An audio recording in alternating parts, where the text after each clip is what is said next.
Hey guys, welcome to Theme Park Theories. This is a brand new channel where we talk about all things theme parks, whether it's news, theories, or secrets that we just want to share with you guys. And we'd really appreciate it if you hit that subscribe button. Since this is a brand new channel, we'd really like to see it grow and become a part of the theme park community. So for today's video, I'm going to be talking about how Universal, one of the biggest theme park companies of all time, dethroned Disney, which of course, as we probably know, is one of the, again, one of the biggest theme park companies of all time, right up there with Universal. However, in these past recent years, a lot of people would consider Universal to kind of be over Disney now and kind of take the crown as far as being the biggest theme park company. So today I'm going to be going into the reasons on why I believe that is so and why I do agree with some people on this topic and just from my own opinions on how I think Universal, got to this level. However, it is not just Universal's techniques and strategies that they use to become, the best theme park chain of all time. It's also kind of what happened to Disney as a company, as far as the theme park side of it goes, that caused Universal to catch up and quickly, I guess, override them of being the best theme park chain ever, at least in my opinion. So without further ado, let's go ahead and get started into these topics. So the first topic I want to talk about is the difference in creativity between Universal and the Disney theme parks, and especially with these recent years. So as we know, Disney theme parks, at least back then, have always been built upon the creativity of the Imagineers and just the fantastic work and stories that they put into these attractions. Certain attractions, such as rides like Tower of Terror or Expedition Everest or Splash Mountain, had really, really good stories which tied into the ride and the thrill of them very well. Even some darker rides like Haunted Mansion, where it was mostly just a slow-moving attraction, even had a lot of story elements to it, just overall added to the immersive experience that Disney wanted you to be in. And Universal was kind of known to sort of have, I guess, more thrilling rides for older audiences, and with that being said, there wasn't that much immersive creativity thrown in there. However, nowadays, it seems like Universal is definitely trying to become what Disney once was. With that being said, Disney still has amazing rides, and they're still coming out with really, really cool rides, such as Rise of the Resistance, which is a really cool story-based attraction where the story, you're just brought into it completely. However, I feel like Universal is now doing a better job at just overall telling the story and just better at creativity as far as showing you what's going on in the attraction.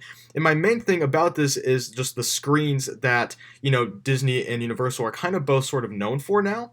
Universal back then, which really wasn't that long ago, well, they used to, for almost every single ride, use screens as their main source of telling the story. And at first, it was kind of kind of a cool concept. Really, kind of hasn't been done before. But then, after they'd done it for almost every single ride and attraction, it started getting really, really old, and people were not afraid to speak their mind about it. However, Universal has now changed their ways, and almost every single ride that there is, there might be a screen or two, but most of the attractions that they come up with has audio animatronics, and it has special features and stuff like that to really make you feel very immersed. One of these examples being Hagrid's Motorbike Adventure, which is not necessarily the newest ride there, but it's still a pretty recent ride, which this ride is just phenomenal in my opinion, and I'm sure a lot of people think this as well. This ride almost has every effect that you can possibly think of. It has a lot of animatronics in it. It has, smoke, fog machines. It goes backwards, not upside down. It drops. It has just a lot of story elements to it that just make a fantastic ride. Even if you're not even a Harry Potter fan, you'd still be able to enjoy this attraction. On the other hand, Rise of the Resistance, even though it does use a good amount of animatronics, a lot of it is just screens, especially with the stormtroopers and stuff like that, and some of the Kylo Ren scenes, you're, running through the halls. And even though, Rise of the Resistance is still a cool ride, it's probably one of the best rides that Disney has ever made. I just feel like between Hagrid's and Rise of the Resistance, Hagrid's, I think, overall takes, the crown of being the more creative and just better story-driven ride, just because of how much more immersed you feel in it. Now, I guess you could argue that could just be because of the setting that both rides are, placed in. While Hagrid's is placed in a, forbidden forest, Star Wars is in a spaceship kind of thing. So I guess you could argue between that. Of course, you have to put more detail into a forest versus a clean spaceship. However, I just feel like with what each company had to work with, I feel like Disney could have done a lot more to Rise of the Resistance. Maybe add a few more animatronics here and there. I don't know, just something else, maybe a bit more special effects, like how I said Universal used the fog, and I get that Rise of the Resistance was a trackless ride, so maybe the fog effects would throw off the sensors and stuff. But I just feel like they could have done a little something more with the creativity in this, and it's not just with Rise of Resistance that they're doing it with. Another big example, probably the biggest example, is of the new Spider-Man ride that was in Disney's California Adventure. That ride is just screens, and it's honestly just a more downgraded version of the Spider-Man ride at Universal, which is already nothing but screens.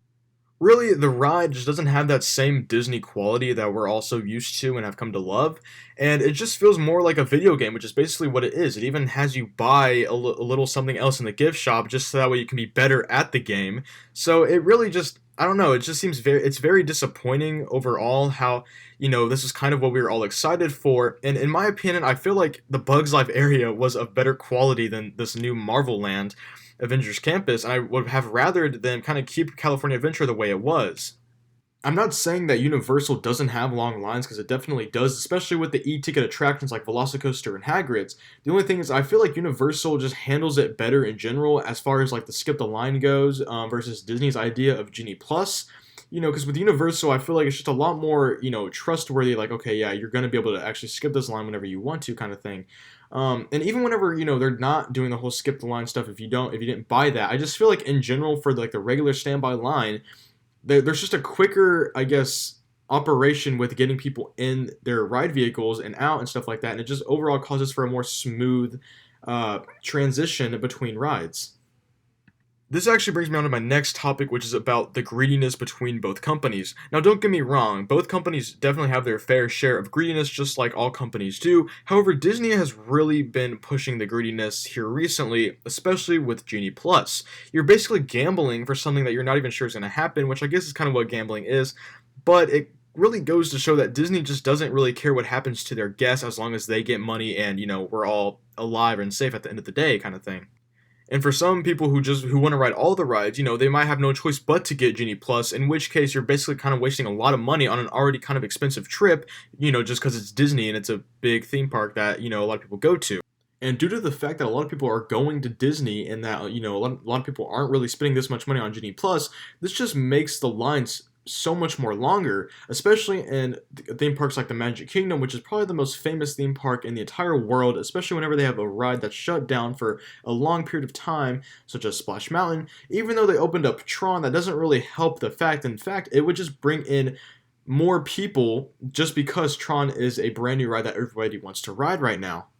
Speaking of a long time, I definitely want to kind of get this topic out of the way, because in my opinion, it's probably the biggest topic between Universal and Disney, and that is how long it takes Disney to make the rides compared to Universal.